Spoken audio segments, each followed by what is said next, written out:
جب کوئی بندہ تہجد کی نماز پڑھتا ہے اس وقت اللہ تعالیٰ فرشتوں سے کیا کہتا ہے اور اس بندے کا چرچا آسمانوں میں کیوں ہوتا ہے؟ آپ یہ بات سن کر حیران رہ جائیں گے کہ جب کوئی انسان تہجد کی نماز پڑھتا ہے اور اللہ تعالیٰ سے رو رو کر گڑ گڑا کر مانگتا ہے اور اللہ تعالیٰ سے دعائیں کرتا ہے تو اس بندے کے رونے کو دیکھ کر فرشتے رونے لگتے ہیں اور فرشتے اس بندے کے لیے دعا کرنے لگتے ہیں۔ اللہ تعالیٰ سے وہ فرشتے کہتے ہیں کہ مولا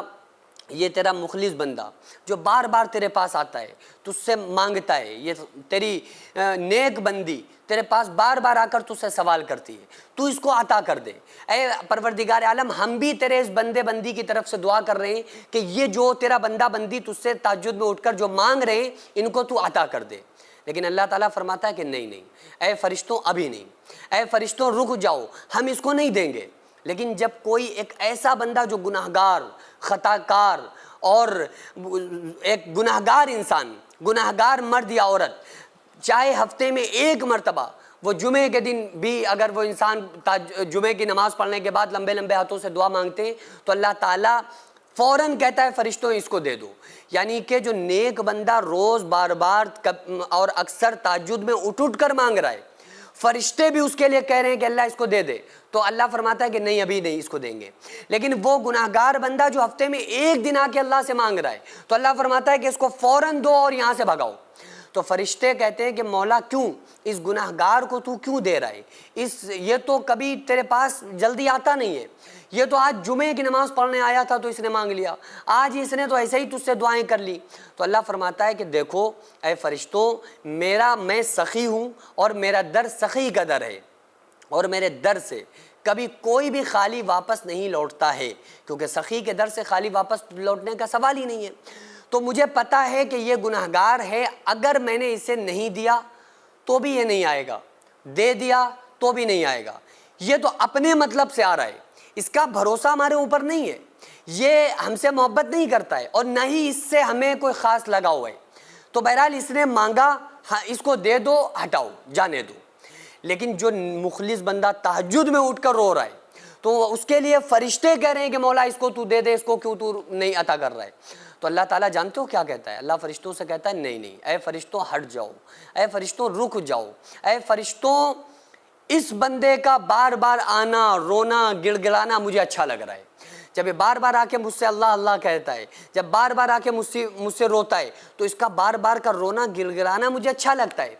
لیکن اللہ تعالیٰ صرف اس بندے کا امتحان لے رہا ہوتا ہے کہ دیکھیں کب تک یہ میرا بندہ مجھ سے مانگے گا، دیکھیں کہ نگیٹو تو نہیں ہوگا، دیکھیں کہ یہ کہہ کے چھوڑ تو نہیں دے گا کہ ارے بڑی دعائیں کر کے دیکھ لی اللہ نہیں سنتا۔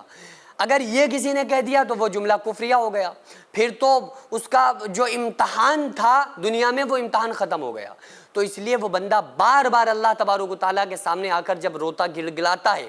تو جب تک وہ بندے کو اللہ تعالیٰ خوب نہیں آزما لیتا ہے جب تک اس بندے کو عطا نہیں کرتا ہے۔ اب آپ کہیں گے، آپ کے ذہن میں خیال آئے گا کہ بھائی ہمیں اس چیز کی بڑی ریکوائرمنٹ ہے، ہم جس چیز کو مانگ رہے ہیں اس کی بڑی ہمیں طلب ہے، تو وہ چیز ہمیں کیوں نہیں دے رہا ہے؟ وہ چیز تو ہمیں عطا کر دے، ہم اس کی وجہ سے بڑا پریشان ہیں۔ تو میرے بھائی میری بہن، یہی تو امتحان ہے نا کہ جو آپ مانگنا چاہ رہے ہیں، آپ کو جو لگ رہا ہے کہ یہ ہماری ریکوائرمنٹ ہے، لیکن اللہ تعالیٰ اس سے بھی بڑا آپ کو کچھ عطا کرنا چاہتا ہے جسے ہم اور آپ نہیں جانتے۔ ہم نہیں جانتے ہیں کہ ہمارا اللہ یہ دعائیں بیکار نہیں جاتی ہیں۔ آپ یہ نہ سوچیں کہ ہم دعا مانگ رہے ہیں لیکن ہماری دعا قبول نہیں ہو رہی، نہیں، دعائیں بیجا نہیں جاتی ہیں، دعائیں بیکار نہیں جاتی ہیں۔ بعض مرتبہ ایسا ہوتا ہے کہ جو چیز ہم دعا میں مانگ رہے ہوتے ہیں وہ ہمیں نہیں ملتی ہے، لیکن اس سے کروڑوں گنا زیادہ بہتر کوئی چیز اللہ تعالیٰ ہمیں عطا کرنے والا ہوتا ہے اور عطا کرتا ہے۔ بعض مرتبہ ایسا ہوتا ہے دعا میں مانگ کچھ رہے تھے، اللہ نے نہیں بظاہر دیا، لیکن ہمیں حادثات سے بچا لیا، ہمیں کسی نہ کسی انہونی سے بچا لیا، ہم پر کوئی مصیبتوں کا پہاڑ ٹوٹنے والا ہو، اللہ تعالیٰ نے وہ مصیبت کا پہاڑ ٹوٹنے سے پہلے ہمیں اس سے بچا لیا۔ تو بعض مرتبہ ایسا بھی ہوتا ہے، تو اس لیے آپ ہمیشہ دعا مانگتے رہیں، کیونکہ آقا علیہ الصلوۃ والسلام نے ارشاد فرمایا دعا کبھی بیجا نہیں جاتی ہے، دعا کبھی رد نہیں ہوتی ہے۔ جو مومن بندہ نیک دعا مانگتا ہے اللہ تعالیٰ اس کی دعا کو حقارت نہیں کرتا ہے، بلکہ اس کی دعا کو ضرور قبول کرتا ہے، لیکن اس کی دعا کی مقبولیت کا جو ثمرہ نظر آتا ہے، جو رزلٹ آتا ہے،